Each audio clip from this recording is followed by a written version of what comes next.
We're here at what we call an outposted centre. It's one of our central counting centres.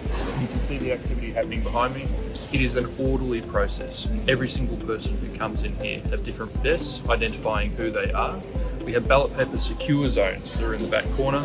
At the desk just behind me is also a sign-in area where everybody gets a briefing of how this operation works. It is neat, it is orderly, it is calm, but it's also efficient. It's a process that we work really hard on. We've got measures in place, including security and transparency at every step. A key part of the process here at one of our counting centres is the receipt of materials. Our polling officials from our polling venues who are authorised to transport ballot material and other polling material, they come here and the material is tracked from point to point. Part of this process, when it's unloaded from the vehicle, is to sign it in, and every single bit of the material is signed in.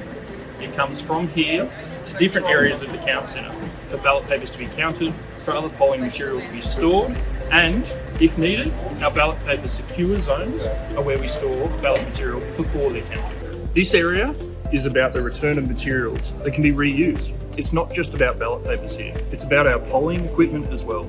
Things like staff vests used at the polling place, spare security seals, lanyards that have been used, and a range of other materials get securely stored here because it's important material and we want to account for it.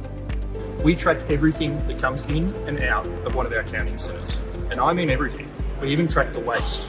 I'm talking about things like the sticky labels that come off the back of our signs. I'm talking about broken pencils and a range of other material, potentially cardboard. We even put it into different categories, and within each category of waste, we number the bags. That's how seriously we take it. A key part of the process for us here at Counting Centres is the packaging of materials. And this is a guide through every single step. How we use tamper-evident tape, how we use uniquely barcoded cable ties, even which direction those cable ties must face, the labels that track every single bit of material and where they must be. This is a ballot paper secure storage zone at one of our counting centres.